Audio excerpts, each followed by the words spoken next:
السلام علیکم ورحمۃ اللہ. لا حول ولا قوة الا باللہ. حسبنا اللہ ونعم الوکیل. یا حی یا قیوم برحمتک استغیث. لا الہ الا انت سبحانک انی کنت من الظالمین. ربنا آتنا من لدنک رحمہ وہیئ لنا من امرنا رشدا. اللہم صل علی محمد وعلى آل محمد وأصحاب محمد وأزواج محمد وأمة محمد أجمعين إلى يوم الدين آمين. الحمد لله رب العالمين والصلاة والسلام على سيد الأنبياء والمرسلين وعلى آله وأصحابه أجمعين إلى يوم الدين. الحمد للہ آج 13 اگست 2023 کو سنڈے کے دن ہمارا یہ پبلک سیشن نمبر 107 منعقد ہونے جا رہا ہے. آج محرم الحرام 1445 ہجری کی 25 تاریخ بھی ہے. کل انشاءاللہ تعالی پاکستان کا یوم آزادی، حقیقی یوم آزادی جو ہے 14 اگست 2023 آنے والا ہے. تو اس کے حوالے سے میں ہر دفعہ کوئی نہ کوئی پیغام دیتا ہوں. پچھلے سال بھی جو میں نے پیغام دیا تھا وہ رات کو ہمارے ایک بھائی نے اپلوڈ کیا، وہ لگ رہا تھا اس سال کا پیغام ہے. تو اس کا مطلب ہے کہ کوئی تبدیلی نہیں آئی بلکہ حالات زیادہ ورسٹ ہو گئے ہیں. یہی وجہ ہے کہ آپ اس کو 5 سال بعد بھی سنیں گے تو وہی باتیں آپ کو لگیں گی. جو میں نے پرابلم ہائی لائٹ کی تھی، بجائے اس کے کہ ہم خوشنما باتیں کر کے ایک دوسرے کو جھوٹی تسلیاں دے کر اٹھیں، ہمیں پرابلمز کو سمجھنا چاہیے. میرا خیال ہے اس وقت ملک مزید خطرناک صورتحال سے گزر رہا ہے. اس کی وجہ یہ ہے کہ دہشت گردی کا عفریت دوبارہ باہر آ چکا ہے، اور جو چیزیں ضرب عضب اور رد الفساد کے بعد کافی حد تک ایڈریس ہو گئی تھیں، وہ پرابلمز دوبارہ سے مختلف جگہوں پر نظر آنا شروع ہو گئے ہیں. پلس پاکستان کی جو پولیٹیکل سچویشن ہے وہ بھی آپ کے سامنے ہے. پاکستان کے ایک جماعت کے بڑے لیڈر مسلم لیگ نون کے نواز شریف صاحب، وہ باہر بیٹھے ہوئے ہیں، اور ظاہر ہے کہ انہوں نے بھی ابھی عدالتوں سے اپنے کیس فارغ کروانے ہیں تو ہی واپس آ سکتے ہیں. اور دوسری طرف ایک اور بڑی جماعت پاکستان تحریک انصاف کے جو چیئرمین ہیں وہ اٹک جیل کے اندر ہیں، اور ابھی تازہ آپ کو پتہ ہے اسمبلیاں بھی تحلیل ہو گئی ہیں، اور ایک غیر معروف شخصیت پرائم منسٹر کے عہدے کے لیے نامزد ہوئی ہیں.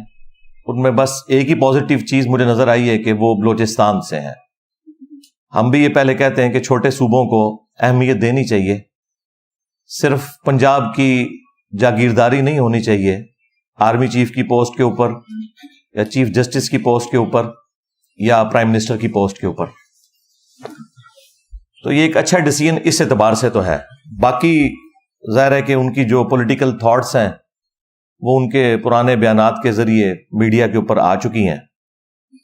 تو ان سے صرف نظر کرتے ہوئے چلے مستقبل میں جس کام کے لیے انہیں بٹھایا گیا ہے وہ اس وعدے کو پورا کریں، اور ٹائم کے اوپر انتخابات ہوں، جو کہ اب آفیشلی آئین کی ساری وہ شکوں کو استعمال کرتے ہوئے فروری 2024 تک لے گئے ہیں. میں تو اس پہ بھی بڑا خوش ہوں کہ اگر فروری یا مارچ 2024 کے اندر بھی الیکشن ہو جائے، کیونکہ ہمارے دلوں میں تو وسوسے آتے ہیں کہ شاید کوئی یہ معاملہ لٹکانے والا ہو رہا ہے. تو لٹکانے سے تو فائدہ نہیں ہوگا، کیونکہ جن لوگوں کا عوام میں سٹیک نہیں ہے انہیں کوئی پرواہ نہیں ہوتی ملک کے ساتھ کیا ہو رہا ہے. جو پولیٹیکل لیڈرز ہوتے ہیں انہیں کم از کم اتنی شرم و حیا ہوتی ہے کہ ہم نے پبلک میں آ کے لوگوں کا سامنا کرنا ہے. تو ظاہر ہے کہ لوگ پھر ان کا انالیسس کرتے ہیں جو کچھ انہوں نے گورنمنٹ کے اندر رہ کے پرفارم کیا ہوتا ہے. تو لوگوں کے لیے جج کرنا آسان ہو جاتا ہے. میں نے پچھلی دفعہ بھی عرض کیا تھا کہ پاکستان کا ایک ہی بڑا مسئلہ ہے، وہ یہ ہے کہ جو لوگ اپنی ڈیوٹیز کے اوپر لگے ہوئے ہیں وہ اپنا کام کرنے کی بجائے دوسرے کاموں کے اندر انٹرسٹ فیل کر رہے ہیں. اس کی وجہ سے نہ صرف یہ کہ وہ دوسرے کاموں کو صحیح طریقے سے کر نہیں پاتے، بلکہ اپنا جو ان کا کام ہے اس کے اندر بھی وہ کمزوری کا شکار ہے. اگر ایک چیف جسٹس ہاسپٹل کے وزٹس کرنا شروع کر دے گا، ڈیم فنڈ بنانا شروع کر دے گا، اور اس چیز کی پرواہ نہیں کرے گا کہ لاکھوں کیسز اس کی عدالتوں میں رکھے میں، تو وہ ان کاموں کی طرف کیا توجہ دے گا؟ چونکہ میڈیا کے اندر آنے میں ان لوگوں کو شاید خوشی محسوس ہوتی ہے. آپ پچھلے آلموسٹ 7-8 سال سے دیکھ لیں کہ ہمارا جو 9 بجے کا خبر نامہ ہے وہ عدالت نامہ بن چکا ہوا ہے. فلاں کو بیل مل گئی، فلاں کو ملنے والی ہے، فلاں کے اوپر فلاں کیس آ گیا، فلاں جج نے یہ ریمارکس دے دیے. آج ایک پولیٹیکل جماعت کا لیڈر کوئی بات کرتا ہے، اگلے دن عدالت سے اس کا ریبٹل آتا ہے.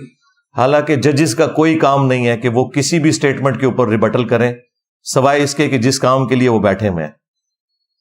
جج گونگا ہونا چاہیے، وہ صرف سنتا ہے اور سن کے جج کرتا ہے، اس کے بعد وہ فیصلہ سنا دیتا ہے. یہ نہیں ہوتا کہ وہ ایک اس کو صحافت نامہ بنا کر پیش کرتا ہے اپنی عدالت کی کارروائی کو. یہ کام نہیں ہونے چاہیے، اور وہ ہو رہے ہیں مسلسل. ان ججز کو نہ تو اخباریں پڑھنی چاہیے، نہ ہی سوشل میڈیا کے ساتھ ان کا کوئی تعلق ہونا چاہیے، تاکہ یہ اپنے ضمیر کی بجائے آئین اور قانون کے مطابق فیصلہ کریں. ضمیر ان کا ظاہر ہے وہی کچھ ہے، کسی کی فیملیز نون لیگ کے ساتھ اٹیچ ہیں، کسی کی فیملیز پی ٹی آئی کے ساتھ اٹیچ ہیں، وہ قانون کو بالکل نہیں دیکھتے ہیں، اور وہ آپ کو فیصلوں میں نظر بھی آ رہا ہے. اس لیے میں نے بارہا عرض کیا ہے کہ پاکستان میں پہاڑوں کے اندر ٹنلز کھود کے وہاں پہ بہترین فیسلٹیز دے کے ان ججوں کو بٹھایا جائے، اور وہاں پہ عدالتیں لگنی چاہیے. ان ججز تک کوئی بھی اخبارات اور اس طرح کی چیزیں نہیں پہنچنی چاہیے، تاکہ یہ صحیح فیصلہ کریں. عدالت کا نظام اگر درست ہو جائے، باقی سارے معاملات خود بخود صحیح ہو جائیں گے. ہمارے ملک کا سب سے بڑا مسئلہ یہ ہے کہ عدالتیں اپنا کام صحیح طریقے سے نہیں کر رہی، انصاف کے ساتھ بھی نہیں کر رہی، ٹائملی بھی نہیں کر رہی، اور الٹا تنخواہیں یہ سب سے زیادہ لے رہے ہیں، اور پھر لوگوں کو بیٹھ کے یہ بھاشن دے رہے ہوتے ہیں. دوسری طرف ہماری جو اسٹیبلشمنٹ ہے، انہوں نے تازہ توبہ کی تھی، لیکن پھر 9 مئی ہو گیا. اس سے قطع نظر کہ 9 مئی پلانڈ تھا یا ان پلانڈ تھا، اس کے پیچھے کون تھا، لیکن جو قرائن بتا رہے ہیں وہ یہ ہے کہ چیئرمین پی ٹی آئی اپنے آپ کو کسی بھی صورت اس سے علیحدہ نہیں کر سکتے، کیونکہ شروع میں انہوں نے اس کے ٹیسٹ کو فیل کیا اور ببانگ دہل کہا کہ یہی ایسا ہی ہونا چاہیے تھا، جب مجھے پکڑیں گے تو آندہ بھی ایسا ہوگا. بعد میں وہ جتنی بھی کلیریفیکیشنز دیں، چونکہ شروع میں انہوں نے ایسی سٹیٹمنٹس دی ہیں جس سے ایک عام آدمی یہی رزلٹ نکالے گا کہ وہ اس کے پیچھے تھے. اب وہ بھلے کہیں کہ میں اس کے پیچھے نہیں تھا، یہ غلط ہوا، لیکن وہ جو 10,000 لوگ پکڑے ہوئے ہیں وہ کوئی خلائی مخلوق تو نہیں ہے، وہ پی ٹی آئی کے کارکن ہی ہیں. تو بڑی مشکل سے یعنی یہ ایک سفر طے ہونا شروع ہوا تھا، لیکن پھر وہ جس طرح 99 کے اوپر جا کے سانپ کاٹ جاتا ہے، وہ سانپ کاٹنے والا مسئلہ ہو گیا ہے. اب اسٹیبلشمنٹ پہلے سے بھی زیادہ مضبوط ہو کر پاکستان کی سیاست میں آ چکی ہے، اور جو بڑے ڈیموکریسی کے چیمپئنز تھے، پیپلز پارٹی، مسلم لیگ نون، جو اپنے آپ کو پریزنٹ کرتے تھے کہ ہم ڈیموکریسی کے چیمپئن ہیں، ووٹ کو عزت دو اور اس قسم کے سارے نعرے لگاتے تھے، وہ آ کے اب جسٹیفائی کر رہے ہیں وہ تمام ایکٹیویٹیز کہ جو نہیں ہونی چاہیے ملک کے اندر. اور وہ کہہ رہے ہیں چونکہ 9 مئی ہوا ہے لہٰذا اب وہ بالکل ہاتھ دھر کے سائڈ پہ بیٹھ گئے ہیں اور انہوں نے معاملات دوسروں کے سپرد کر دیے ہیں. یہ کوئی اچھی چیز نہیں ہے ان دا لانگ ٹرم، کیونکہ وقت بدلتے دیر نہیں لگتی. یہی عمران خان صاحب کی آپ نے تمکنت، غرور، تکبر اور سریا ان کے اندر جو گھسا ہوا تھا وہ بھی دیکھا ہے، اور آج دیکھیں کہ ان کی کیا حالت ہے. جب اتارے گئے تھے میں نے اس وقت بھی 40 منٹ کی لائیو سیشن میں گفتگو کی تھی. میری ایک بات ان 1.5 سال کے اندر صحیح ثابت ہوئی ہے. تو اب بھی ان کو اب ہوش کے ناخن لینے چاہیے اس حوالے سے، اور دیکھیں کیسا مکافات عمل ہے. وہی کیس جو 2017 میں نواز شریف صاحب کے اوپر بنا مس ڈکلیریشن کا، اور اقامے کی بنیاد کے اوپر انہیں نکالا گیا. باقی جو کرپشن والا ایک معاملہ تھا وہ تو نہ ادھر کی عدالتیں ثابت کر سکیں نہ یو کے کی عدالتیں ثابت کر سکیں، الٹا ان کو کلین چٹ ملی. تو اس کے بعد میں تو کم از کم کسی کے اوپر اس اعتبار سے الزام لگانے کے لیے تیار نہیں ہوں. اب یہاں پر بھی جو توشہ خانہ کیس ہے وہ بھی مس ڈکلیریشن کا ہے. یہ جس کیس میں ابھی ان کو سزا ہوئی ہے چیئرمین پی ٹی آئی کو، جس کو وہ گھڑی چوری کیس کہہ رہے ہیں، وہ گھڑی چوری کیس نہیں ہے، بلکہ انہوں نے الیکشن کمیشن کے جو فارم کے اندر جو اثاثوں میں ان چیزوں کو شو کرنا تھا وہ نہیں کیا. سیم وہی کیس ہے جو نواز شریف صاحب کا تھا، بلکہ یہ تھوڑا ورسٹ ہی ہے. انہوں نے تو تنخواہ جو بنتی تھی اپنے بیٹے سے نہیں لی، یہاں پر تو انہوں نے وہ سب کچھ اویل کیا، کروڑوں روپے میں وہ گھڑیاں بیچی. ان گھڑیوں کے بیچنے کو ایتھیکلی تو کوئی غلط کہہ سکتا ہے، قانونی طور پہ کوئی غلط چیز نہیں تھی. اور قانوناً جو چیز غلط ہے وہ توشہ خانہ سے کسی بھی پرائم منسٹر یا آرمی چیف یا چیف جسٹس کو تحفہ دینا ہے، کیونکہ اسلام میں جو توشہ خانہ ہے بیت المال ہے، اس کی ملکیت عوام المسلمین کی ہوگی اور وہ غریبوں کے اندر تقسیم ہوگا مال غنیمت کے طور پر. زکوٰۃ فنڈ اور یہ ساری چیزیں ایک ہی پول کے اندر آئیں گی.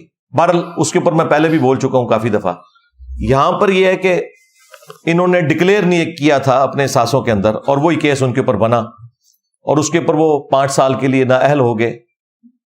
کاش عمران خان صاحب 2017 کی نواز شریف صاحب کی اس طریقے سے ہٹائے جانے کو غلط کہتے تو آج چند لوگ ان کے ساتھ بھی کھڑے ہوتے. لیکن جو لوگ نیوٹرلز ہیں، اس سے مراد عمران خان صاحب والے نیوٹرلز نہیں، اس سے مراد وہ لوگ جو غیر جانبدار ہیں، ہمارے جیسے لوگ.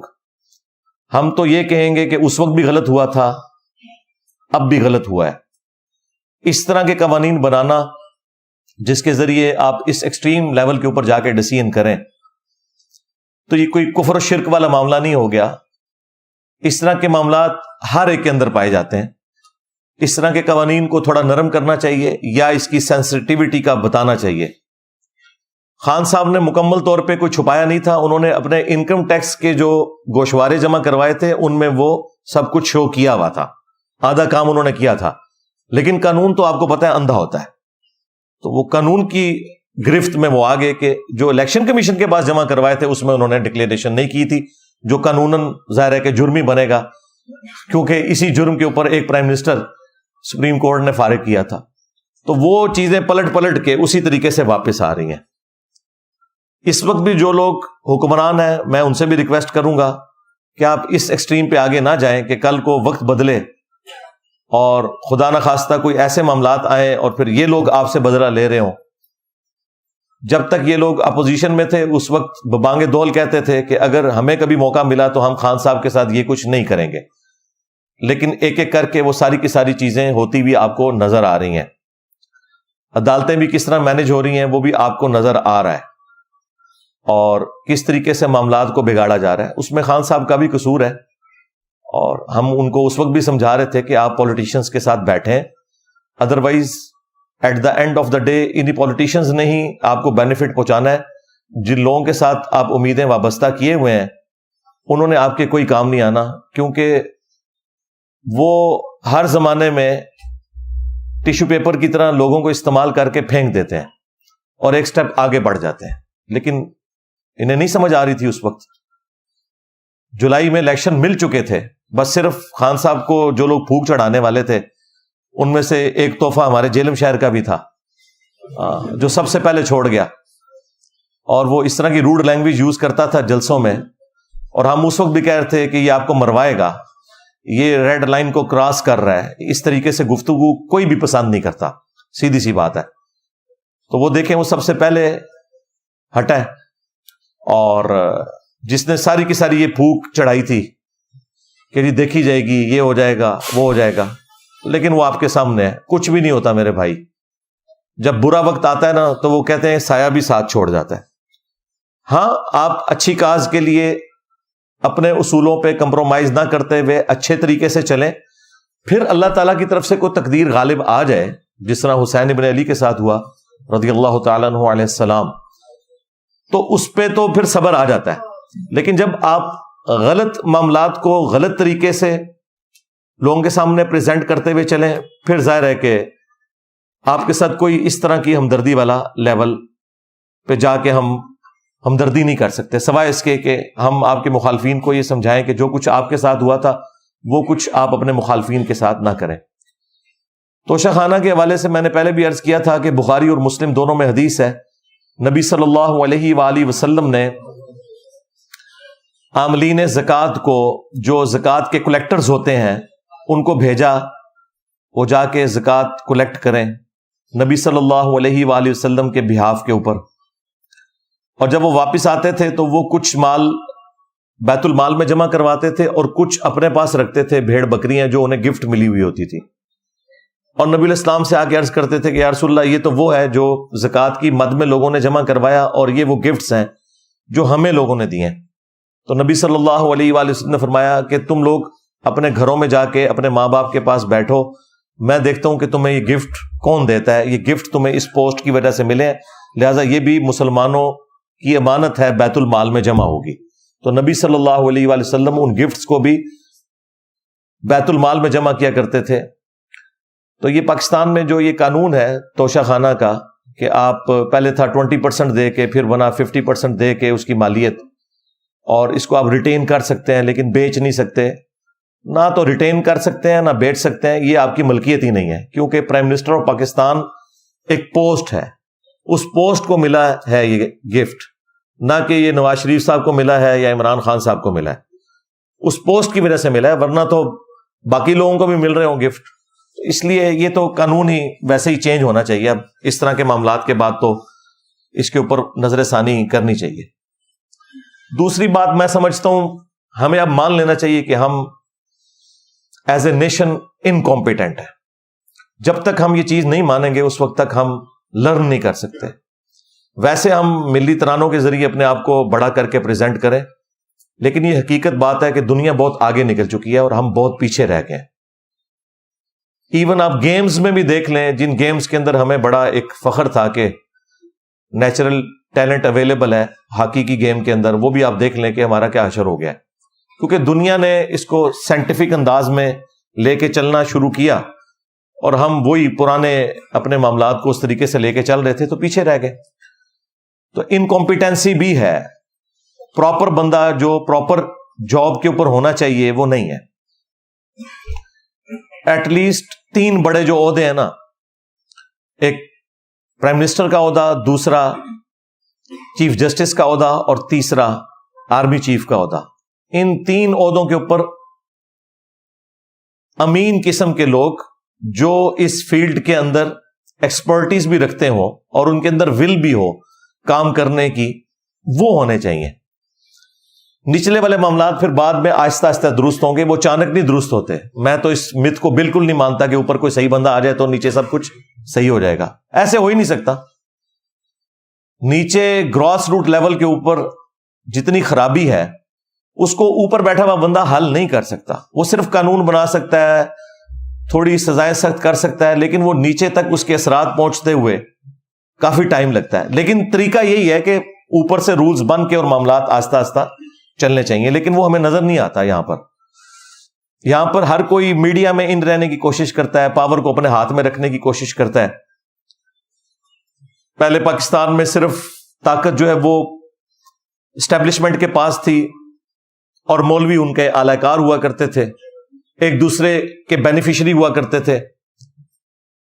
پھر جب افتخار محمد چودھری صاحب کے بعد عدالتیں ذرا ڈومیننٹ ہو کے سامنے آئیں تو اب ملک میں 2 پاورز ہیں, ایک عدلیہ اور دوسری اسٹیبلشمنٹ, اور یہ آپس میں ایک دوسرے کو فائدہ بھی پہنچاتے ہیں اور بعض اوقات اپنے مفادات کی خاطر ایک دوسرے کے خلاف بھی کھڑے ہو جاتے ہیں, اور ہم خام خواہ خوش ہو رہے ہوتے ہیں کہ یہ ڈیسیژن ہو گیا, وہ ہو گیا, حالانکہ یہ اپنے مفادات کو ہی دیکھ کے چل رہے ہوتے ہیں. لیکن ڈیموکریٹک ویلیوز کے اندر, ڈیموکریسی کے اندر تو اصل طاقت تو عوام کے پاس ہونی چاہیے. لیکن میں ڈیموکریسی وہ بات کر رہا ہوں جو اسلامک ڈیموکریسی ہے قرآن و سنت کے دائرے کے اندر, وہ کفر والی ڈیموکریسی کی بات نہیں کر رہا. یہ میں وہ بات کر رہا ہوں جو امرہم شورا بینہم قرآن میں ہے, مسلمانوں کے آپس کے معاملات مشورے سے طے ہوں گے حلال کے دائرے کے اندر. حرام کے معاملے میں نہ تو کوئی ووٹنگ ہوگی نہ کسی کا ڈیسیژن ہوگا, وہ قرآن و سنت کو فائنل اتھارٹی مانا جائے گا. تو وہاں پر پارلیمنٹ کو ایک سپریم ہونا چاہیے, لیکن وہ پارلیمنٹ آپ کے سامنے ہے. یہ آپ دیکھیں آخری دنوں میں انہوں نے تھوک کے حساب سے بل پاس کیے ہیں, جو اصل کرنے کا کام تھا نا وہ انہوں نے آخری دنوں میں کیا ہے, اور جس طریقے سے کیا ہے پتہ نہیں وہ کیا قانون انہوں نے پاس کیے ہیں, کس کے کہنے کے اوپر کیے ہیں. یہ وہی کام ہے جو مولوی کرتے ہیں کہ 8 سال کے درس نظامی کے کورس میں 7 سال تک شیخ سعدی کا کلام پڑھاتے رہتے ہیں, فارسی کے معاملات سکھاتے رہتے ہیں, اور آخری سال جا کے دورہ حدیث کروا دیتے ہیں. اس لیے وہ پہلے ہی ان کا وہ سارے کا سارا ٹائم ضائع ہو چکا ہے. اب دورہ حدیث نے ان کے اوپر کیا فرق ڈالنا ہے. یہ ہماری پارلیمنٹ نے بھی یہی کیا ہے کہ 4.5 پونے 5 سال تک یہ لوگ اپنا ٹائم ایک دوسرے کے خلاف بیان بازیوں میں دیتے رہے ہیں, اور آخری دنوں میں آ کے انہوں نے قانون پاس کیے ہیں. اب کوئی پتہ نہیں نہ ان قوانین کے اوپر کوئی بحث ہوئی ہے, اب اس کا رزلٹ کیا نکلنا ہے, اور بعد میں وہ قوانین کس کے لیے استعمال ہونے ہیں, ایک دوسری جماعتوں کو نیچا کرنے کے لیے, پولیٹیکل لیڈرز کو اندر ڈالنے کے لیے. تو اللہ ہی بہتری کرے. بہرحال اس وقت میں سمجھتا ہوں سب سے بڑی ذمہ داری ہمارے آرمی چیف کے اوپر ہے, اور یہ میں کوئی خوشی سے نہیں کہہ رہا, ایسا ہونا تو نہیں چاہیے.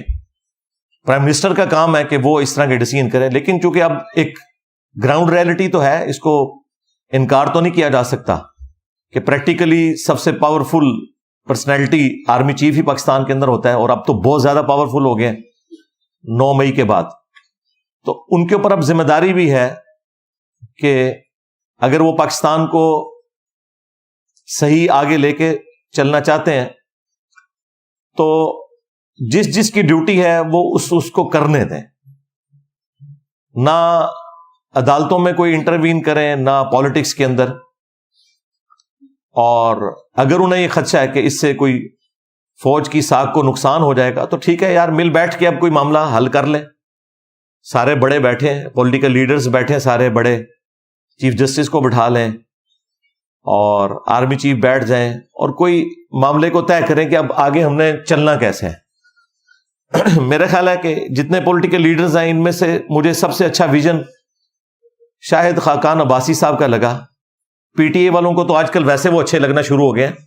جس وقت ہم ان کی تعریف کرتے تھے اس وقت یہ ہمیں گالیاں نکالتے تھے. آپ 8 سے 1.5-2 سال پہلے کی بھی ان کی گفتگو سنیں, اور دوسرے وہ جو ایک پیپلز پارٹی چھوڑ گئے, کیا نام ہے ان کا, مصطفیٰ نواز کھوکر صاحب, یہ حالانکہ یہ لبرلز ہیں. خیر خاقان عباسی صاحب تو ایک مذہبی آدمی ہے, لیکن ماشاءاللہ یہ رول آف لا پہ چلنے والے لوگ ہیں. یہ جو باتیں کر رہے ہیں, میں ان کے کاموں کی بات نہیں کر رہا, ہاں وہ باتیں ماشاءاللہ بہت اچھی کر رہے ہیں. اور وہ 2-2.5 سال پہلے بھی کہہ رہے تھے کہ جب تک ہم یہ طے نہیں کرتے نا کہ ہم نے مستقبل میں کرنا کیا ہے, تو آپ الیکشن بھی کروا لیں, پھر وہی چوچو کا مربع ہی بننا ہے, اور وہی حالات و واقعات بگڑتے چلے جائیں گے. اور یہ میں ان کو سیکنڈ کرتا ہوں کہ بالکل انہوں نے ٹھیک کہا تھا. جب تک, یعنی اب وہ ایک مثال سمجھانے کے لیے دی جاتی ہے کہ جب تک کتے کو کنویں سے نہ نکالیں تو 20 ڈول نکالنے کیا, آپ 2000 ڈول بھی نکال لیں تب بھی وہ پانی پاک نہیں ہوگا. تو یہ اصل جو ایشوز ہیں ان کو ایڈریس کیا جائے. ہماری انکمپیٹنسی کا مسئلہ ہے, یہ ہمیں ماننا چاہیے, اور خبروں میں رہنے کا شوق, اس کی وجہ سے دوسرے کے کاموں میں جا کے لچ فرائی کرنا, یعنی کہ لچ تلنا, تو یہ ساری کی ساری چیزیں اس وقت اس نے پوری قوم کو پریشان کیا ہوا ہے. سیدھی سی بات ہے. اب 14 اگست کے اوپر آپ دیکھیں جس طریقے سے ایک غیر اعلانیہ ایک خاص پولیٹیکل جماعت کا کریک ڈاؤن کیا جا رہا ہے, اس طرح کرنے سے کوئی مسئلے حل تو نہیں ہونے. اور دیکھیں, میں اگر اس جماعت کی فیور میں بات کر رہا ہوں تو سب سے زیادہ کرٹک بھی میں اس جماعت کا رہا ہوں, ان کے چیئرمین کا رہا ہوں, سوائے ان چند باتوں میں جو اچھی تھی میں سپورٹ بھی کرتا تھا. تو اب بھی میں یہ بات کروں گا کہ یہ کوئی طریقہ نہیں ہے, اس طرح کرنے سے پرابلمز حل نہیں ہونے, مزید بگڑیں گے. کیونکہ جب آپ پولیٹیکل لیڈرز کو اس طرح اندر کرتے ہیں تو آپ ان کی پولیٹیکل تھاٹس تو بدل نہیں سکتے, کیونکہ ان کے لیے سب کچھ وہی ہوتا ہے. عمران خان صاحب 1000 یو ٹرنز لے لیں, لیکن یہ یو ٹرن وہ نہیں لیں گے کہ ملک چھوڑ کے چلے جائیں. یہ ایک ہی چیز بچی ہے جس کے اوپر وہ قائم ہے, باقی تو اللہ کے فضل سے جو بھی انہوں نے بات کی 180 ڈگری اس کے چلے. ہاں یو ٹرن کے نام کے اوپر. ہم تو اس کو غلط سمجھتے ہیں. لیڈر کی زبان پکی ہونی چاہیے. لیکن یہ میں آپ کو بتا دوں کہ یہ ایک ایسی چیز ہے, اگر یہ اس سے پیچھے ہٹیں گے نا تو پھر ان کا ساتھ کوئی بھی ان کا محبت کرنے والا اٹیچ نہیں رہے گا. لہٰذا یہ تو آپ چیز بھول جائیں کہ وہ ملک چھوڑ کے جائیں گے. انہوں نے ادھر ہی رہنا ہے, چاہے جیل کے اندر رہیں چاہے باہر رہیں, ہاؤس اریسٹ ہو کے, ملک تو وہ نہیں چھوڑیں گے. لہٰذا اس طرح کی کوئی کوشش کرنا تو یہ تو غلط چیز ہے. اور باقی ان کے ساتھ کے لوگ ظاہر ہے ان کو تو اور بینیفٹس بھی مل جائیں گے. خان صاحب کے پاس بس یہ ایک چیز بچی ہے تو ظاہر ہے کہ وہ اپنی اس کاز کے لیے اپنی جان دے دیں گے. آپ دیکھ لیں ہٹلر کو بھی اینڈ پہ اس نے بنکر میں اپنے آپ کو خود گولی مار لی تھی, لیکن اس نے سرنڈر نہیں کیا. یہ میں نے آپ کو مثال اس لیے دی کہ جو لوگ اپنی زبان کے ذریعے اور گفتگو کے انداز کے ذریعے اتنی زیادہ پبلک کو اپنے ساتھ لگا لیتے ہیں تو ان کے پاس پھر الٹیمیٹلی جو وہ سو کالڈ عزت سمجھتے ہیں وہ ان کے پاس موجود ہوتی ہے, وہ اسے گنوانا نہیں چاہتے. تو یہ تو خیر ایک ورسٹ مثال تھی. مسولینی کی مثال آپ دیکھ لیں, اس کو تو پھر پھانسی پہ لٹکایا گیا تھا. وہ بھی اسی طریقے سے عوام کو اپنی تقریروں کے جال میں پھنسائے ہوئے تھا. خان صاحب کا معاملہ ایگزیکٹلی ویسا تو نہیں ہے, لیکن کچھ چیزیں کامن ہیں دونوں طرف. تو میرا خیال ہے کہ ایسا کوئی معاملہ کرنا نہیں چاہیے کہ جس کی وجہ سے ملک میں حالات مزید بگڑ جائیں. اور پہلی دفعہ ہم دیکھ رہے ہیں کہ فوج کے اندر بھی ایک ایسی ڈویژن نظر آ رہی ہے جو نہیں ہونی چاہیے, کیونکہ پاکستان کی یونٹی کی علامت جو ہے وہ پاکستان کی فوج ہے. آپ لوگوں کو تو شاید اس چیز کا احساس نہ ہو. میرے جیسا بندہ جو سب سے زیادہ کرٹک ہے فوج کی انوالومنٹ پالیٹکس کے اندر, 2013 سے لے کے آج تک میری ویڈیوز آپ دیکھیں, جس زمانے میں ان کی پالیسی نہیں تھی کہ ہم اے پولیٹیکل ہیں, اس زمانے میں بھی میں کہتا تھا کہ یہ غلط ہے. اب تو وہ خود کہتے ہیں ہمیں پالیٹکس میں نہیں آنا چاہیے, اگرچہ وہ مکمل طور پہ اپنے آپ کو نکال بھی نہیں پا رہے مجبوری کی وجہ سے. اور 9 مئی تو ان کے ہاتھ میں ایک ہتھیار آ گیا. تو میں اس وقت بھی یہ کہتا تھا, لیکن ایک بات آپ لوگ سمجھ لیں کہ پاکستان میں اگر سب سے آرگنائز کوئی ادارہ ہے جو پاکستان کی یونٹی کی علامت ہے تو وہ فوج ہی ہے. اس چیز کا احساس جو لوگ باہر ہیں ان کو تو نہیں ہوگا, جو اندر ہیں ان کو اس چیز کا احساس ہے کہ پاکستان میں کراچی سے لے کر خیبر پختونخوا تک یا بلوچستان کے آپ سرحدی علاقوں میں چلے جائیں, سب جگہ پہ اگر کوئی کامن بانڈ ہے نا پاکستان کی نیشن کا تو وہ فوج ہے, کیونکہ سیکیورٹی کو فوج دیکھ رہی ہوتی ہے. پاکستان کے ایٹامک انرجی کے اداروں کی ساری سیکیورٹی فوج کے پاس ہے. پاکستان کا سارا سینسٹیو اسلحہ فوج سیکیورٹی کو دیکھ رہی ہوتی ہے. ایون ہماری جو سائٹس کے اندر بھی سیکیورٹی ہے وہ بھی فوج کے پاس ہوتی ہے, اور بڑی مشقت والی زندگی وہ گزار رہے ہوتے ہیں. پورا دن سخت گرمیوں کے اندر آپ پہاڑوں کے اندر جہاں پہ ہیومیڈیٹی کا لیول بھی بہت زیادہ ہو, اور آپ پوسٹوں کے اوپر بیٹھ کے اے سی والے کمروں میں نہیں, عام پوسٹوں پہ بیٹھ کے پورا دن ڈیوٹی کریں, اور جب تھکے ہارے رات کو اپنے کمرے کے اندر آئیں تو اس کمرے سے کبھی کوئی سانپ نکل رہا ہو, کوئی بچھو نکل رہا ہو, تو یہ تو نارمل ہے. یہ تو چیزیں میں نے خود آبزرو کی ہیں, میں نے بھی سائٹس پہ کئی دفعہ راتیں کاٹی ہیں. ہم تو چونکہ آفیسر رینک کے تھے, ہم تو ریسٹ ہاؤسز کے اندر ٹھہرتے تھے, لیکن مسجد میں تو ملاقات ہو جاتی تھی, تو اس طرح کی ساری باتیں پتہ چلتی تھی کہ آج ہمارے ڈرائیورز کے روم سے بھی سانپ نکل آیا, فوجیوں کے اس کمرے سے بھی نکل آیا. تو مجھے وہاں جا کے اس چیز کا زیادہ احساس ہوا کہ باہر بیٹھ کے یعنی اس طرح باتیں کرنا یہ آسان ہے, لیکن پریکٹیکلی معاملات کو لے کے چلنا یہ بڑا مشکل ہے. اور ظاہر ہے کہ جو لوگ کرٹیسزم کر رہے ہوتے ہیں اسٹیبلشمنٹ کے اوپر, وہ ظاہر ہے ان فوجیوں پہ تو نہیں کر رہے ہوتے جو بارڈر کے اوپر قربانیاں دے رہے ہیں. عام حالت میں بھی بارڈرز کے اوپر سانپ کے کاٹنے سے فوجی ریگولرلی شہید ہوتے رہتے ہیں, لیکن وہ خبریں اس طریقے سے میڈیا میں نہیں آ رہی ہوتی, وہ نارمل ایک چل رہے ہوتے ہیں معاملات. تو عام عوام تو عام فوجیوں سے تو محبت کرتی ہے, صرف یہ جو پالیٹکس میں چند ایک بڑے لوگ انوالو ہوتے ہیں اس کی وجہ سے تھوڑا سا ایک ان لوگوں کے دلوں میں اس حوالے سے چیزیں آتی ہیں جو ان کو بھی خود احساس ہے. لیکن ظاہر ہے کہ اب وہ 70-75 سال کے پھنسے ہوئے ہیں اس معاملے میں, نکلنے کے لیے انہیں ٹائم چاہیے, اور میرا خیال ہے ایک دوسرے کو ٹائم دینا چاہیے تاکہ معاملات بہتری کی طرف جائیں. 14 اگست کے اوپر 2023 میں یہ ساری باتیں ہم کر رہے ہیں, 8 سے سال پہلے بھی کر رہے تھے, اس سے بھی 1 سال پہلے کر رہے تھے. ہمارا کام صرف اتنا ہی ہے کہ ہم نے اپنی زبان کے ذریعے جہاد کرنا ہے اور اپنے بڑوں تک اپنے میسج کو پہنچانا ہے کہ بھائی اپنے آپ کو سدھارو، خدا کے لیے نیشن کی فکر کرو. ہماری اکانومی کس لیول کے اوپر جا کے گر گئی ہے، اور ہم IMF سے، اپنے دوست ملکوں سے قرضے لینے کے چکروں میں پڑے رہتے ہیں. اس سے کوئی مسئلہ حل نہیں ہونا. پاکستان کی اکانومی کو اگر آپ نے اٹھانا ہے تو اس کے لیے سب سے زیادہ ضروری چیز یہ ہے کہ ٹیکس کی کلیکشن صحیح ہو. یہ ایک ہی مسئلہ ہے پاکستان کی اکانومی کے ساتھ کہ ٹیکس کی کلیکشن بالکل فیئر نہیں ہے، بلکہ ہے ہی کوئی نہیں ہے. آپ جن ڈاکٹرز کے پاس علاج کروانے کے لیے جا رہے ہیں اور وہ 1500 2000 3000 فیس لیتے ہیں، اور آپ کو پرچیوں کے اوپر وہ نمبر بنا کے دے رہے ہوتے ہیں. اگر آپ وہ کیلکولیٹ کریں تو میں آپ کو جیلم شہر، چھوٹا سا شہر ہے، اس کے اندر درجنوں ڈاکٹرز ایسے بتا سکتا ہوں جو لاکھوں کی نہیں ملینز کی دیہڑیاں لگا کے اٹھتے ہیں، لیکن ٹیکس ان کا کوئی نہیں ہے. ٹیکس بیچارہ صرف سرکاری ملازم دے رہا ہے، یا ایک عام غریب آدمی جب پیٹرول بھرواتا ہے تو اس سے زبردستی وہ ٹیکس لے لیا جاتا ہے پیٹرول کی مد میں یا صابن کی ٹکیا کے اوپر، جو انڈائریکٹ ٹیکسز ہیں سیلز ٹیکس کی فارم میں. باقی جو یہ بڑے لوگ ہیں جن سے ٹیکس کلیکٹ ہونے چاہیے، وہ تو آپ نے شبر زیدی کا انٹرویو شاہ زیب خان زادہ کے ساتھ سن لیا. میرا خیال ہے وہ ایک انٹرویو نا پوری پاکستانی نیشن کو دیکھنا چاہیے تاکہ انہیں پتا چلے کہ آپ کا پرابلم کیا ہے. کہ سارے پولیٹیشنز ایک ہیں ٹیکس چوری کرنے کے معاملے میں، خواہ وہ PTI سے تعلق رکھتے ہیں، خواہ وہ مسلم لیگ سے تعلق رکھتے ہیں، خواہ پیپلز پارٹی سے. گورنمنٹ کسی کی بھی ہو، جب بھی ٹیکس لگنے شروع ہوتے ہیں تو یہ سارے اکٹھے ہو کے پہنچ جاتے ہیں. اور وہ شبر زیدی صاحب تو خود چیئرمین PTI کے بڑے چاہنے والے بھی ہیں، اسٹیبلشمنٹ کے بھی بندے ہیں، ان کے بھی چاہنے والے ہیں.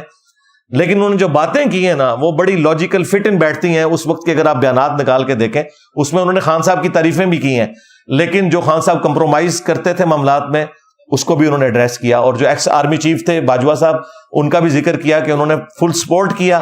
لیکن جب DHA کے اوپر ٹیکسز کی باری آئی تو انہوں نے کہا یار ہاتھ اولا رکھ، میرے بندے بھی تو وچ کر رہے ہیں.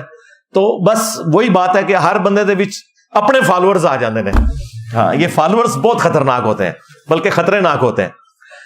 تو پاکستان کا سب سے بڑا مسئلہ ٹیکس کلیکشن ہے. یہ ٹیکس کلیکشن نہیں ہوگی، آپ جتنے مرضی قرضے لے لیں، جو مرضی کر لیں، آپ کی اکانومی نہیں اٹھنی. کیونکہ یہاں پہ لوگ کمائی کر رہے ہیں لیکن ملک کو دے کچھ نہیں رہے، اور پھر کہتے ہیں جی ملک نے ہمیں کیا دیا ہے. مجھے 3-4 دن پہلے ہمارے ایک ٹیم ممبرز میں سے بھائی تھے، تو میں نے یہ وہ جھنڈا لگایا ہوا پاکستان کا، تو مجھے کہتے ہیں میں نے بھی خریدا ہوا لیکن میں نے سائڈ پہ رکھ دیا ہے، اس ملک نے ہمیں دیا ہی کیا ہے. میں نے کہا یار یہ ملک کو پوچھنا چاہیے کہ تم نے ہمیں کیا دیا ہے. ملک نے تو وہ کچھ آپ کو دیا ہے کہ جو آپ سوچ نہیں سکتے. یعنی میں آج اس ایک بڑے منصب کے اوپر اللہ تعالیٰ نے مجھے پہنچایا ہے. صدیوں میں بہت کم لوگ ہیں جن کو اس لیول کا عروج ملتا ہے. تو ظاہر ہے سب کچھ میں نے ادھر سے ہی حاصل کیا ہے، ادھر ہی میری تعلیم ہوئی ہے، ادھر سے ہی میں نے سب کچھ سیکھا ہے، سب کچھ لرن کیا ہے. میں باہر کے کسی ملک سے تو پڑھ کے نہیں آیا، میری جتنی ایجوکیشن ہے وہ ملک کے اندر ہے. تو ہم نے دیکھنا ہے کہ ہم نے ملک کو کیا دیا ہے. کیا ہم ٹیکس دے رہے ہیں پورا؟ تو بالکل نہیں، سوائے وہ فورن کمپنیاں جو یہاں کے کاروبار کر رہی ہیں، اور وہ بھی صرف گوروں کے سسٹم کی وجہ سے اس کو فالو کرتے ہوئے وہ ٹیکس دے رہی ہیں. باقی یہاں کی لوکل کمپنیاں یا لوکل جو برانڈز ہیں وہ کیا آپ کو ٹیکس دے رہے ہیں. KFC والے آپ کو ٹھیک ہے وہ چٹ نکال کے دیں گے ہر چیز کی، وہ ایک پورا ریکارڈ بن رہا ہے، وہ ٹیکس ان کا جاتا ہے گورنمنٹ کے کھاتے میں. لیکن کیا یہی کچھ باقی کمپنیاں بھی کر رہی ہوتی ہیں؟ آپ کے یہاں تو پاکستان کے آلموسٹ سارے شہروں سے دور دراز سے بھی لوگ آئے ہوئے ہیں. آپ دیکھیں کہ آپ کے شہروں میں سویٹس کی کوئی دکان ہوگی، ہاسپٹلز ہوں گے پرائیویٹ، اسی طریقے سے یہ کھانے پینے کی جو دکانیں ہیں، یہ فلودہ، آئس کریم، جو ملینز کی دہاڑیاں لگا کے اٹھتے ہیں، جو بڑے بڑے ہیں، آپ دیکھیں ان کا کوئی ریکارڈ موجود نہیں ہے. آپ پیسے دیتے ہیں اور چیز لے لیتے ہیں، کوئی آپ کو بل نہیں پکڑاتے، یا کوئی دے گا بھی تو بل نہیں ہوتا، ایک پرچی کے اوپر لکھ دیتے ہیں یہ ٹوکن نمبر. اور وہ ٹوکن نمبر بھی ایسا نہیں ہے کہ اس کا کوئی ریکارڈ ہے پیچھے، نہیں. وہ جب وہ ریکارڈ ہی نہیں ہے تو وہ کہاں سے ٹیکس دیں گے میرے بھائی؟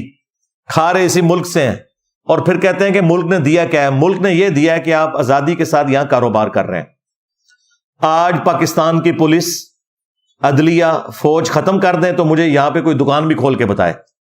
یہ آپ جو آزادی سے دکان کھول کے صبح کے وقت سے لے کے شام تک پاکستانیوں سے پیسے لوٹتے ہیں کاروبار کی شکل میں اور ٹیکس نہیں ادا کرتے, اور آپ کہتے ہیں ملک نے کیا دیا ہے؟ ملک نے یہ دیا کہ آپ آزادی سے کر رہے ہیں, ادروائز ہر دکاندار کو اپنے 10 باڈی گارڈ رکھنے پڑے, ان کے پیسے دینے پڑے. پھر ملک نے یہ دیا ہے کہ آپ گھر سے جس سڑک پہ ڈرائیو کر کے اپنی شاپ پہ آتے ہیں, یہ سڑک بھی ملک نے آپ کو دی ہوئی ہے. تو یہ سارے کے سارے معاملات ٹیکسز کے ذریعے چلتے ہیں نا. پولیس کا نظام, عدلیہ کا نظام, سرکاری جتنے بھی ملازمین ہیں ان کی تنخواہیں کس نے دینی ہے؟ ٹیکسز کے ذریعے ہوں گی, کیونکہ ہم فیسلٹیز اویل کر رہے ہیں نا, تو اس کے اگینسٹ ہم نے ٹیکس تو دینا ہے. آج بھی یہ جو وابڈا آپ کو بجلی دے رہا ہے, یعنی ان کو آلموسٹ 40-50 روپے کا ایک یونٹ پڑ رہا ہے. ظاہر ہے کہ وہ تیل سے بجلی بنا رہے ہیں, لیکن آپ کو وہ دے رہے ہوتے ہیں 20 روپے, 22 روپے, 25 روپے, اور ہم کہتے ہیں جی ریٹ چڑھ گیا. ریٹ ابھی بھی جو چڑھ رہا ہے نا, ابھی بھی ہر یونٹ میں 15 سے 20 روپے گورنمنٹ ڈالتی ہے, تب جا کے آپ کو 25 روپے کا وہ یونٹ پڑتا ہے. ظاہر ہے ہمارے ساتھ ایک مسئلہ ہے, غریب ملک ہے, ہم نے جس ٹائم کے اوپر کوئی کام کرنے تھے وہ نہیں کیے ہوئے, ڈیمز ہم نے نہیں بنائے ہوئے. ہماری ریلوے کا حال بھی آپ کے سامنے ہے, لوگوں نے اپنے ذاتی سروسز کی خاطر ریلوے کا بیڑا غرق کر دیا, ورنہ اتنے بڑے لیول کی جو تجارت ہے وہ تو ریلوے کے ذریعے ہونی چاہیے, جو آج پرائیویٹ ہو رہی ہے. تو کوئی ایک مسئلہ تو ہمارے ساتھ نہیں جڑا ہوا. تو سب سے بڑا ایشو یہ ہے کہ یہ لوگ ٹیکس نہیں دیتے. جب تک ٹیکس جمع نہیں ہوگا اس ملک کا کچھ نہیں بننا. یہ میری بات آپ نے یاد رکھنی ہے. پاکستان کا صرف ایک علاج ہے کہ ٹیکس ہو. باہر کے ملکوں کی آپ مثالیں دیتے ہیں, 100 روپے کماتے ہیں تو 40 روپے ٹیکس دیتے ہیں. 100 روپے میں 40 روپے, اور یہاں پہ لوگ 1 روپیہ بھی ٹیکس نہیں دیتے. وہ آٹے میں نمک بھی نہیں جو وہ دے رہے ہیں. جو ان کی ایک دن کی کمائی ہے نا, یہ بھی یہ نہیں دیتے ٹیکس کی مد میں, اور 365 دن یہ کماتے ہیں. اور سارے آپ اداروں میں بھی دیکھ لیں, اسی طریقے سے یہ سارے معاملات پھر ٹریگر کرتے چلے جاتے ہیں. جب تک ہم ٹیکس کلیکشن اپنی بہتر نہیں کرتے اس وقت تک کچھ نہیں بننا. دوسرا, پڑھے لکھے لوگوں کے لیے تو میرا یہی مشورہ ہے کہ میرے بھائی اب اس ملک میں آپ کے لیے کچھ نہیں ہے سوائے اس کے کہ آپ انزائٹی کا شکار ہوں گے. تو بہتر یہ ہے کہ آپ میں سے جس کا بھی کوئی ایسا معاملہ سیدھا ہوتا ہے دوسرے ملکوں میں نکلیں, وہاں جابز کریں, اور یہ کوئی ایپ والی بات نہیں, اور ریمیٹنس پاکستان کو بھیجیں. آپ بھی پاکستان کی ترقی میں حصہ ڈال رہے ہوں گے. آج بھی آپ دیکھیں, کل بھی رات کو میں اسٹیٹ بینک کے فگرز دیکھ رہا تھا, $6 ارب روشن ڈیجیٹل اکاؤنٹ کے اندر آئے ہیں, جو ایک ریکارڈ اماؤنٹ تھی. لوگوں نے, ظاہر ہے وہ اس لیے آ رہے ہیں کہ بھی اتنا سود پاکستان کو دینا پڑ رہا ہے پیسے اکٹھے کرنے کے لیے, جو باہر کے ملکوں میں بینکوں کا اتنا سود نہیں ہے. 2%, 3% سے زیادہ بینک سود نہیں دیتے ہیں. آپ کے بینک جو ہے وہ 20%, 22-25% سود دے رہے ہیں. تو ظاہر ہے لوگوں نے پیسے جمع کروانے. ہم بڑے خوش ہو رہے ہیں کہ $6 ارب آ گئے, تو یہ جو $6 ارب آئے اس کے اگینسٹ پاکستان کو کیا کچھ پے کرنا پڑ رہا ہے؟ At the end of the day نقصان ہی اٹھا رہے ہیں. تو اس لیے جو لوگ پڑھے لکھے لوگ ہیں دوسرے ملکوں میں جائیں, وہاں جا کے جابز کریں, اپنے ملک کے اندر ریمیٹنس بھیجیں. اور یہاں پہ جو لوگ جن کو اللہ تعالیٰ نے اسودہ حال کیا ہے, ان کو چاہیے کہ جو فیسلٹیز وہ خود اپنے ذات کے اندر مینج کر سکتے ہیں. مثلا فیکٹری آنرز کا کوئی کام نہیں ہے کہ وہ وابڈا سے سستی بجلی لیں. ان کو چاہیے اپنے سولر پلانٹس لگائیں اور بجلی اپنی خود پروڈیوس کریں. پاکستان خوش نصیب ملکوں میں سے ہے جہاں 330 دن سورج نکلتا ہے. اس لیے میں نے سولر کے اوپر اتنی تفصیلی ویڈیو ریکارڈ کروائی تھی. اس میں نے DHA, barrier town, city housing اور باقی اسکیمز کو میں نے یہ کہا تھا کہ آپ لوگوں کے پاس وہ لوگ آ کے رہ رہے ہیں جن کے پلاٹس ہی کروڑوں میں ہیں. اگر وہ 20-25 لاکھ روپیہ, 30 لاکھ روپیہ لگا دیتے ہیں سولر سسٹم کے اوپر 8 kVA کا یا 10 kVA کا, تو نہ صرف ان کے لیے فائدہ مند ہے بلکہ غریب لوگوں کو بجلی سستی ملے گی, کیونکہ وہ یونٹس جو انہوں نے استعمال کرنے تھے اب وہ غریب لوگوں تک پہنچیں گے. پاکستان کے پاس بجلی کی کیپیسٹی ہے 2050 تک کی. آپ کو پتہ ہے لوڈ شیڈنگ اس لیے ہو رہی ہے کہ ہمارے پاس تیل نہیں ہے جس کے ذریعے ہم بجلی پروڈیوس کر سکیں. ہمارا مسئلہ سستی بجلی ہے. ہمارے پاس پلانٹس موجود ہیں. آج آپ تیل مفت کہیں سے لیں تو بجلی سرپلس ہے. اتنے پلانٹس ہم لگا چکے ہیں, لیکن اس کو چلانے کے لیے ہمارے پاس تیل نہیں ہے. یہ اصل مسئلہ ہے ہمارا. تو وہ تو کبھی بھی حل نہیں ہونا. اس لیے ابھی یہ جو پرائم منسٹر نے 1 لاکھ ٹیوب ویلز سولر کے اوپر شفٹ کرنے کا اعلان کیا ہے. اللہ کرے سب کو مل جائیں, یہ بہت اچھا ڈیسیژن ہے. 25 سال کے لیے کم از کم 1 لاکھ ٹیوب ویل جو ہے وہ بجلی تو یوز نہیں کریں گے. انڈیا آپ کے پڑوسی ملک میں ایک صرف سولر انہوں نے پلانٹ لگایا ہے بہت بڑی زمین کے ایریا کے اوپر, جس کی کیپیسٹی 22,000 میگا واٹ ہے. یعنی پاکستان پورا جتنا بجلی استعمال کرتا ہے نا, وہ ایک سولر کے ان کے سسٹم سے اچیو ہو رہی ہے. ہاں تو دیکھیں ادھر بھی تو یہ سارے معاملات ہو رہے ہیں. وہاں پہ بھی کرپشن ہے, وہاں پہ بھی پولیٹیکل لیڈرز کھاتے ہیں, لیکن ملک کے اوپر لگاتے بھی ہیں. لیکن کم از کم وہاں پر لوگ اپنا اپنا کام کافی حد تک کر رہے ہیں. فوج پالیٹکس میں اتنی دخل نہیں دیتی, عدلیہ بھی اپنا کام کرتی ہے. ٹھیک ہے, کمزوریاں وہاں پہ بھی ہیں, لیکن یہاں پہ تو بہت بڑے لیول کی کمزوریاں. تو یہ 14 اگست کا میرا پیغام تھا اپنے بڑوں کے لیے بھی, چھوٹوں کے لیے بھی, عوام الناس کے لیے بھی, کہ اپنے اوپر نظر ڈالیں. اور یہ جو میڈیا کے اندر ایک دوسرے کو ڈی فیم کرنے کے لیے سوشل میڈیا کے اوپر اس طرح کی پوسٹیں لگانا, گالی گلوچ کرنا, اداروں کے خلاف کرنا یا پولیٹیکل لیڈرز کے خلاف کرنا, یہ بالکل غلط ہے. سب ہمارے ہیں, ٹھیک ہے, ڈیویٹ ہو گئے, ہم ان کی اصلاح کی کوشش کریں گے, ان کے لیے دعا کریں گے. اور آخر میں پوری پاکستانی نیشن کو بالخصوص اور باقی امت کو بالعموم 14 اگست 2023 کی مبارک دوں گا, اور سب سے ریکویسٹ کروں گا کہ اللہ کے حضور دعا کریں کہ اللہ تعالیٰ پاکستان کے لیے آسانیاں فرمائے. بلکہ میرا خیال ہے اس موقع پہ ہمیں دعا بھی کرنی چاہیے.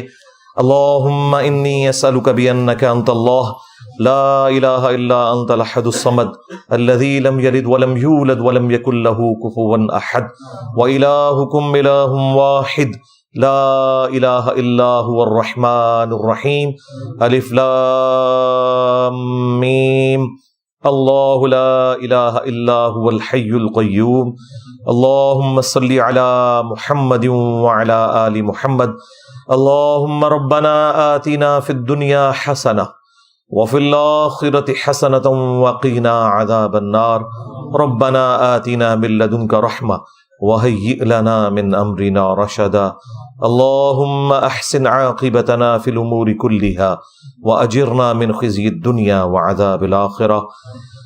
اے اللہ ہماری, ہمارے ماں باپ کی, ہمارے بیوی بچوں کی, پوری امت کی تمام دینی دنیاوی جسمانی روحانی ظاہری باطنی پریشانیاں تکلیف مصیبتیں دکھ بیماریاں دشواریاں دور فرما. اے اللہ ہمارے ملک پاکستان کی خیر فرما, اندرونی اور بیرونی خطرات سے محفوظ فرما, پورے عالم اسلام کی خیر فرما, خصوص بالخصوص چائنا میں, انڈیا میں, کشمیر میں, فلسطین میں, یمن میں, عراق میں, شام میں, افغانستان میں, پاکستان میں, جہاں کہیں بھی مسلمان قسم پرسی کی زندگی گزار رہے ہیں, غیب سے ان کی عزت آبرو جان و مال کی حفاظت فرما. اے اللہ ہمارے ملک پاکستان کو دن دگنی رات چوگنی ترقی عطا فرما. اے اللہ یہ مشکلات جو مسلسل سٹارٹ سے ہی ہمارے ساتھ اٹیچ ہیں, اے اللہ ان مشکلات کا خاتمہ فرما. اے اللہ اصلاح کی کوئی راہ نکال دے, ہمارے آنے والی نسلوں کا مستقبل اس ملک کے اندر بہتر ہو جائے. اے اللہ حاضرین کے دلوں میں نیک اور جائز جو دعائیں ہیں قبول فرما. اے اللہ حاضرین کے جو چھوٹے بڑے رشتہ دار فوت ہو چکے ان کی مغفرت فرما, جو بیمار ہیں انہیں شفاء کلی عطا فرما.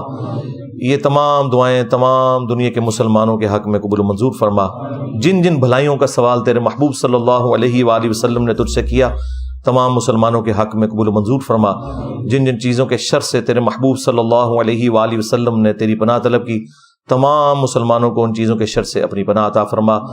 سبحان ربک رب العزت عما یصفون وسلام علی المرسلین والحمد للہ رب العالمین وصلی اللہ علی النبی الکریم وعلی آلہ واصحابہ اجمعین الی یوم الدین. آمین.